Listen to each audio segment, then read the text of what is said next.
If there is anything that we would like to present to you in a way and find enough analogies and examples to help you really get it, something that would serve you better than all other things put together that you will ever hear from us or anyone else, it would be that your perspective is uniquely yours. And if you could give up your determination to explain yourself in different ways to get other people to see it the way you see it, oh, life would begin being sweet for you right now.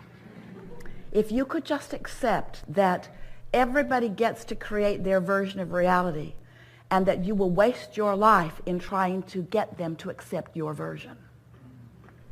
Because the life that they've lived and the vibration that they're offering is the reason that they see it as they see it.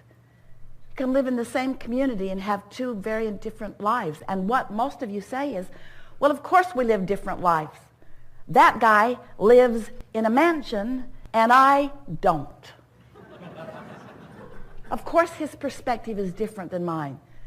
That guy inherited money from his daddy and I didn't. Of course we have different perspectives. That person was born da-da-da-da-da-da-da-da. As you try to explain why you are not all living the same, you miss the only point that matters.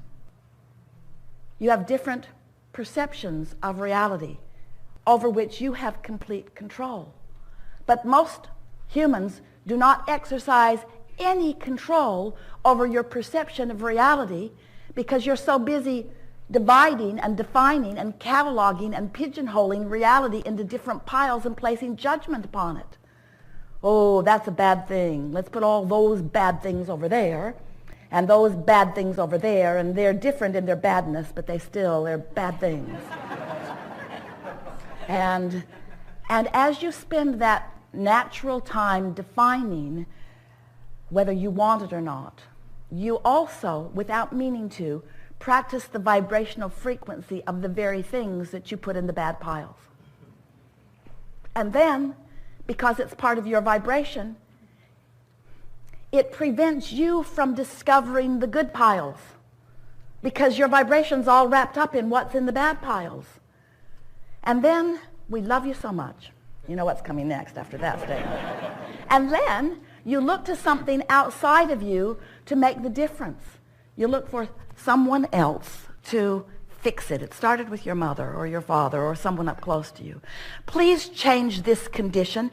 There is a condition in my reality that I see that I don't like. And when I look at that condition, I feel bad. And I don't want to feel bad. That's the first thing you knew about yourself. You don't like feeling bad. So when you're looking at a condition and you feel bad, and you associate feeling bad with that condition, then of course it's logical, we get it, why you want that condition to change. But you are not the boss of those conditions. You are not the creator of someone else's reality. You cannot control the conditions. You are the creator of your own reality. So in your physical format, have you run across the concept or the notion of unconditional love? Been hearing it. A lot of people talk about it. Hardly anybody gets it. Most think that unconditional love means look at a condition that is horrible and love it.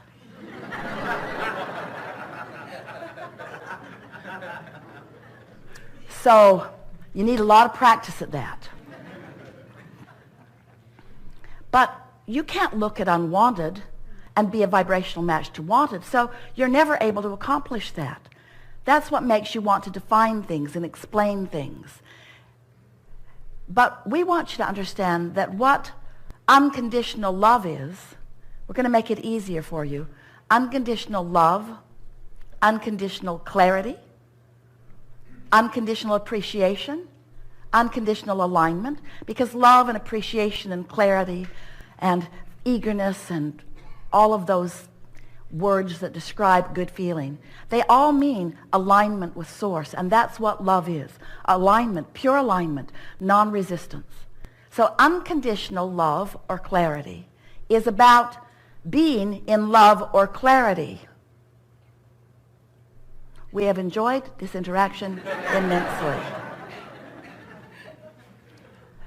But it was not, the words unconditional love are not just a goal for you to accomplish. It is also the process by which to accomplish it, all in the sentence. Unconditional love means love. We've enjoyed this interaction immensely. It means, do you know what it means? Can you feel what it means? It means withdrawing your attention from the condition that prevents the love. Unconditional love means the conditions, there are conditions that you love and there are conditions that you don't love. But when you train yourself to sift and sort for the best conditions, you train yourself to be a conditional liver. You're looking at conditions. And if there are good conditions, you feel wonderful. And if there are not good conditions, you feel terrible. But then you have no control because your reality is full of conditions. Have you noticed? There are conditions everywhere. Don't turn on the television, whatever you do. It will bring a myriad of conditions to you. The television news networks, they scour the planet for things that they know will frighten you. And they dramatize them and they put them on 24-hour cycles and they put music behind them and they bring them right into your living room. And they say, practice unconditional love. And we say, you just can't look at that stuff without the opinion of your source about it rising in a vibrational frequency that will let you know where you are in relationship with it, you see. So unconditional love means you got to decide that first and foremost you want to be in alignment, and if it requires withdrawing your attention from conditions that don't allow your alignment, then so be it. That's what unconditional love is. It's caring more about love than about perusing the conditions. It's about caring more about alignment or love, appreciation, clarity, than being right. Oh. That's hard to take, isn't it?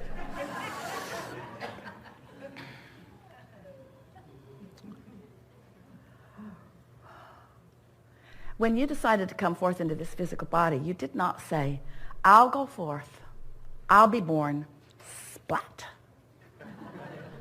And I will find the right way of living, and I will convince others to come that way with me. You didn't say anything like that. You said, oh, what a wonderful world this is.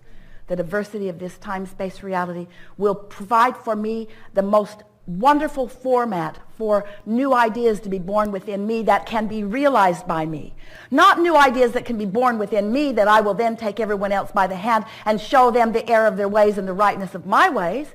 Not one of you said that. You were aligned with Source then. But then you get here and you don't feel so good, and your assumption is that the reason that you don't feel good is because that condition makes you feel bad. So then you set out to change a condition that you have no control over, and then you get defeated, and then you become so judgmental about the way others live. Those far from you, those in masses, and those up close to you. You know, I felt a lot better before you said that to me. You shouldn't have said that to me. You should not have said that to me. I was happy before you said that to me. But now you've said that to me. I'll never forget that you've said that to me. I'm going to use the fact that you said that to me as my reason to be miserable for the rest of my life. Oh, don't try to take it back now. It's too late. You can't take it back. My misery is my own. You're laughing, but you do it every day. Felt a lot better before that happened. If this condition were different than it is, then I would feel better. Maybe so. But if your feeling better is contingent upon that condition changing right before your eyes, you're in deep doo-doo.